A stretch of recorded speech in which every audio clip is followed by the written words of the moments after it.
तुमच्या सगळ्यांच्या चेहऱ्याकडे बघून मला आनंद नक्कीच होतोय.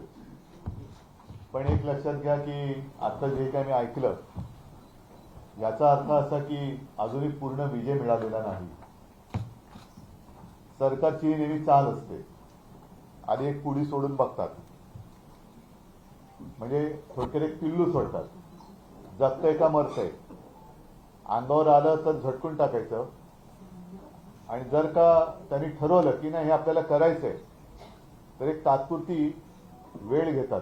मग तुम्हाला सगळ्यांना जे आंदोलनाला उतरतात त्यांना असं वाटतं की आपण जिंकलो, आणि त्या एका गाफीलपणात आपण मजबूत राहिलो का मग पोखरत बसतात. आता हे उत्तर जे काही मी थोडंसं वाचलं, सचिन आपण तो प्रश्न विधान परिषदेत लावला, त्या प्रश्नाच्या उत्तरामध्ये काय आता बोलायचं, कोणाला मंत्री महोदय म्हणण्याची वेळ येईल कधी सांगता येत नाही. म्हणजे तुमच्या समोर यायच्या आधी घरी काही जणांना बोलवलं होतं आणि तिथे मी म्हटलं की पहिल्या प्रथम किंवा अनेक वर्षांनी, कारण काय होतं की आम्ही राजकारणी लोक म्हटल्यानंतर सरकार टिकवायचं असतं, मग कोणाला तरी काहीतरी त्याचा संबंध असो वा नसो मंत्रीपद दिलं का खुश, सरकार टिकलं. मग त्याला त्यातलं काही कळतंय नाही कळतंय काय माहिती नाही. पण पहिल्या प्रथम किंवा जे मी म्हणालो की बऱ्याच वर्षानंतर एका माणसाला त्याच्या आवडीचं खातं मिळालंय.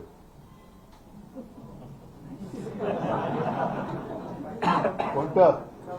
रवी क्रीडा. ह्या पेपरमध्ये बातम्या पण आल्यात की आता रमी या खेळाला ऑलिम्पिकमध्ये मान्यता मिळेल. तर मंत्री महोदयांनी जे काही उत्तर दिलेलं आहे त्याच्याप्रमाणे हा विकास जो काय आम्ही करणार आहोत तो इंडोनेशिया सारखा करणार आहोत. म्हणजे काय की तुम्ही सगळ्यांनी आता सावध राहायची वेळ आलेली. इंडोनेशियातला विकास किती जणांनी बघितलाय, पाहिलाय? मला पण माहिती नाहीये. कृष्णा पाहिलेच करे बाबा, संतोष नाही.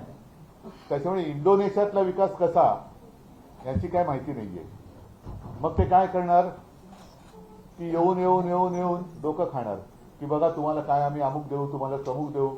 आता मग तुम्ही सगळे माझ्या सोबत आलेला आहात, माझ्या म्हणजे शिवसेनेच्या, शिवसेना तुमच्या सोबत आहे आणि तुम्हीच शिवसेना आहात. मग तुमच्यासाठी म्हणून सगळेजण आम्ही मैदानात उतरलोय आणि कालांतराने बघू की ज्यांच्यासाठी उतरलोय तेच गायब. तर असं होऊ देऊ नका.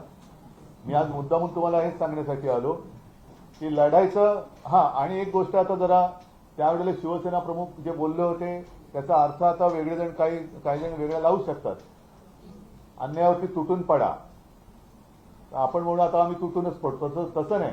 मी तर म्हणेन अन्याय तोडून टाका, अन्याय तोडून टाका. अन्याय सहन करायचंच नाही. कृष्णा काय, अरविंद काय, संतोष, सचिन काय, सगळे अशोक भाऊ आहेत तिकडे, संतोष आहेत. आणि मला हा विषय समजून नीट सांगितलं तो आदित्यनी. नाही तर मला ते काय तुमचं काय एमएफडीसी बीपीटी एपीटी मला काय कळत नाही. पण सरकार एका बाजूला सांगतंय की आम्ही भाडं भरू, सरकारने भाडं म्हणजे सरकारकडे ज्यांनी भाडं सरकारने घेतलं पण ते ज्याला द्यायचं ते दिलंच नाही, मधल्यामध्ये खाल्ले कोणी पैसे, बरोबर ना. आता हा जो फरक अरविंद तुम्ही जे मगाशी म्हणालात की ठीक आहे करोना काळ हा अत्यंत वाईटच होता, म्हणजे आपल्या म्हणजे मी तर अनपेक्षितपणाने मुख्यमंत्रीपद स्वीकारलं होतं, पण तो जो काय काळ होता तो जागतिक संकटाचा होता.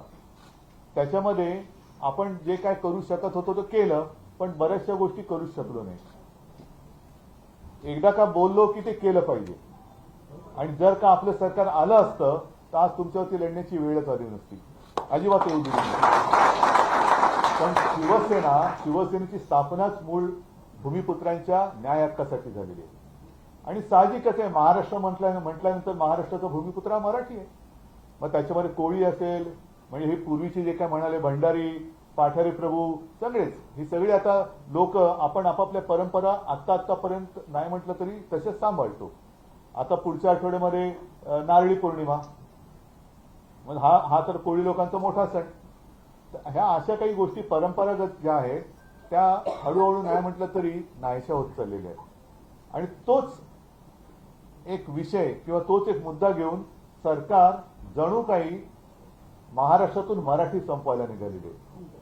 मध्ये आपण जो काही विषय हातामध्ये घेतला, आपण अनेकदा सांगितलं की आम्हाला कोणत्याही भाषेचा द्वेष नाहीये, कोणत्याही भाषेचा द्वेष नाही, पण आमच्यावर सक्ती करू नका. आता जे काय भारतीय जनता पक्षाचं चाललेलं आहे, एक तर भारतीय जनता पक्षाचं काय चाललेलं आहे, जसं समर्थ रामदास म्हणाले होते की मराठा ते तुका मिळवावा, महाराष्ट्र धर्म वाढवावा, तसं आता भाजपवाले म्हणतात भ्रष्टाचारी ते तुका मिळवावा, भाजपा पक्ष वाढवावा. आता सहज गंमत सुचलं म्हणून सांगतोय की एका बापाने मुलाला विचारलं, तू काय करायचं काय, तुला काय ठरवलंय? तुला नाही मी शिकणार, मोठा होणार आणि भाजपात जाऊन देशकार्य करणार. तुला काय वेड्याच की काय? तुला जर का तसं पाहिजे असेल तर डायरेक्ट भाजपात नाही द्यायचं, आधी दुसऱ्या कुठल्या तरी पक्षात जा, काहीतरी गडबड घोटाळा घे, तर मग तुला तिकडे सन्मानाने बोलवतील आणि मंत्री करतील. पण तू जर का थेट भाजपात गेलास तर उपऱ्यांच्या सतरंज्या तुला उचलावे लागतील. हेच चाललेलं आहे आता. म्हणजे आपले जे काय आहे ते मारून टाकायचं. तरी लोकसभेच्या वेळेला ते पियुष गोयल काय बोलले होते कोळीवाड्यांच्या बाबतीत, मी विसरलो, पण तुमच्या वास येतो. मतं पाहिजेत, मताला वास नाही येत. पण आमच्या मच्छीमार किंवा आता मी स्वतः कॉलेजमध्ये जाताना बांद्रा ते आपली तेव्हा व्हीटी म्हणायचे, आता छत्रपती शिवाजी टर्मिनस, हार्बरने यायचो. आणि मग तेव्हा माझ्या कोळी माता भगिनी यायचा, मच्छी का पाणी, मच्छी का पाणी. नुसतं मच्छी का पाणी म्हटलं होती लोक इथे तिथे पळायचे. का? मच्छी पाहिजे पण पाणी नको, वास नको. काय कितीही हा म्हणजे निर्दयीपणा आहे. यांना सगळ्यांना मतं पाहिजे, राज्य करायचंय, पण आता त्याच्यात आहे ना वास नको. हा, त्याच्यामध्ये ते त्यांनी म्हटलं की काय ते वेस्ट. मग आता ही कंपनी पुन्हा कोणाची ते शोधा. हा, foul fish, smell fish, foul smell of fish waste generated at Sassoon dock. आता किती वर्ष झाली? या मंत्र्याच्या कित्येक पटीने जास्त वयाची ससून डॉक असेल. बरोबर आहे, आतापर्यंत कोणाला वास नाही आला. आणि कोळी लोकांचं मला एक कळतं की एक अडचण काय आहे की तुमच्याकडे कोणत्याही सातबाऱ्याचा उतारा नाही. तुमची शेती जर का आपण असं म्हटलं मत्स्य शेती, तर समुद्रात जाऊन तुम्ही जीव धोक्यात घालून मासेमारी करतात. कारण मला आठवत आहे, मी मुख्यमंत्री असताना निसर्ग वादळ आलं, टोके वादळ आलं आणि अक्षरशः काही वेळेला घाम फुटायचा. कारण मी कलेक्टरना जेव्हा चौकशी करायचो ते म्हणाले, साहेब अजून एवढे म्हणजे एकूण एवढे मच्छीमार समुद्रात गेलेले, एवढे परत आलेत, अजून एवढे बाकी आहेत, अजून त्यांना संपर्क होत नाही. म्हणजे कुठे तुम्ही जाता, काय करता, गेले तर किती दिवस राहता, कसे राहता, आणि इकडे आल्यानंतर जर का तुम्हाला अपमानास्पद राहावं लागत असेल आणि तुम्हाला हुसकावण्याची भाषा जर का कोण करत असेल तर तो अन्याय तोडून मोडून टाकल्याशिवाय शिवसेना स्वस्थ बसणार नाही. हे मी तुम्हाला फक्त एकजूट मजबूत ठेवा, त्याच्यामध्ये कोणाला काड्या घालण्याची संधी देऊ नका. आपलं जे काय आहे ना मच्छी का पाणी आणि आपलं मराठी माणसाचं पाणी हे त्याला बरोबर पाजायचं, त्याला बरोबर पाजायचं. बाकी काय काळजी करू नका. आणि आता कोळी महिला म्हटल्यानंतर काय वेगळं सांगण्याची गरज आहे? एकदा का कसं चिडलं की काय करता तुम्ही? मग घाबरता कशाला तुम्ही? मग अजिबात काळजी करू नका. फक्त आता ह्या एका टप्प्यावरती आपण आलेलो आहोत. मी म्हणेन हा एक ठीक आहे, पहिला टप्पा आपण जिंकलेला आहोत, पण दुसऱ्या टप्प्याची जर का कोणी तयारी करत असेल त्यांच्याकडनं तर त्यांना म्हणू की आता आम्ही संपवून टाकू, विषयच संपवून टाकू आम्ही. त्याच्यामुळे आता आमच्या नादी लागू नका. केवळ कोळीच नव्हे तर संपूर्ण आहोत आम्ही, हिंदू तर आहोतच, आम्ही अस्सल मराठी भाषा बोलणारे हिंदू आहोत. कोणाला काय प्रॉब्लेम आहे? कोणाला काय प्रॉब्लेम आहे? असं काय नाहीये की कोणाची अमुक एक धर्माची भाषा ही, असं काय नाहीये. आम्ही अस्सल मराठी बोलतो पण आम्ही हिंदू आहोत.